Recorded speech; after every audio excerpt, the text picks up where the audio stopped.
Verse 30, chapter 7. Sadhibhutadhidaivam mam sadhiyagyam cha ye viduhu prayadakalepi cha mam te viduryukta chetasaha.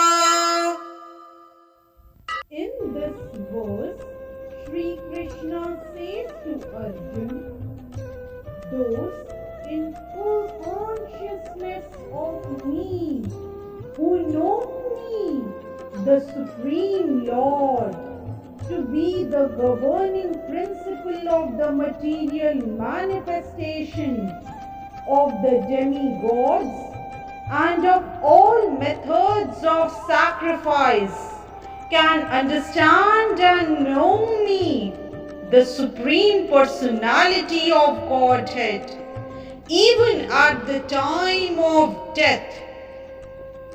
Elaborating on the above thought, persons acting in Krishna consciousness are never deviated from the path of entirely understanding the Supreme Personality of Godhead. In the transcendental association of Krishna consciousness, one can understand how the Supreme Lord is the governing principle of the material manifestation and even of the demigods. Gradually, by such transcendental association, one becomes convinced of the Supreme Personality of Godhead, and at the time of death, such a Krishna conscious person can never forget Krishna.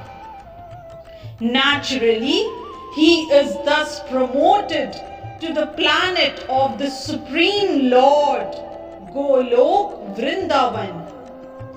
This 7th chapter particularly explains how one can become a fully Krishna conscious person. The beginning of Krishna consciousness is association of persons who are Krishna conscious. Such association is spiritual and puts one directly in touch with the Supreme Lord, and by His grace one can understand Krishna to be the Supreme Personality of Godhead.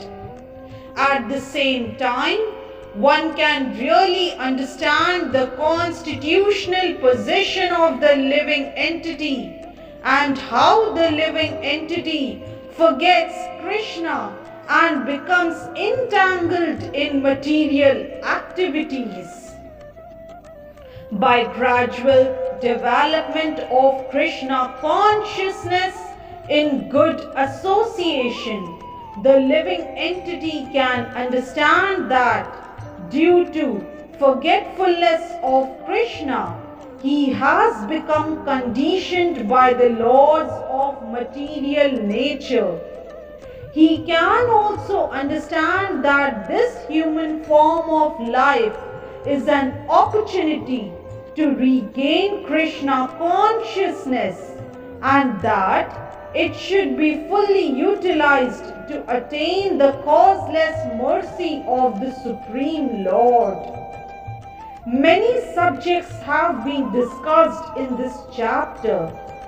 The man in distress, the inquisitive man, the man in want of material necessities, knowledge of Brahma, knowledge of Paramatma, liberation of person from birth, death and diseases, and worship of the Supreme Lord. However, he who is actually elevated in Krishna consciousness does not care for the different recesses. He simply directly engages himself in activities of Krishna consciousness and thereby factually attains his constitutional position as an eternal servitor of Lord Krishna. In such a situation, he takes pleasure in hearing and glorifying the Supreme Lord in pure devotional service. He is convinced that by his doing so, all his objectives will be fulfilled. This determined faith is called Dhruvrat, and it is the beginning of Bhakti Yoga, or transcendental loving service.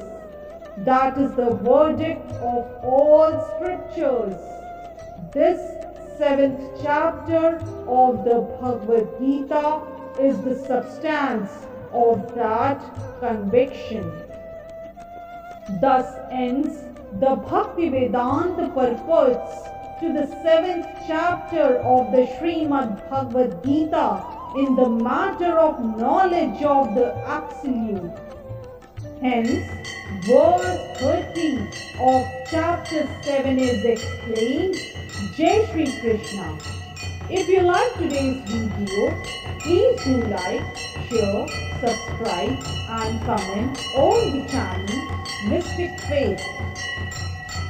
Om Tat Saditi Srimad Bhagavad Gitasu Upanishadsu Brahma Vidyayam Yoga Shastre Shri Krishna Arjuna Samvade Jnana Vijnana Yogo Namaha Saptamo Dhyayah Hari Om Shri Gurubhyo Namaha Hari Om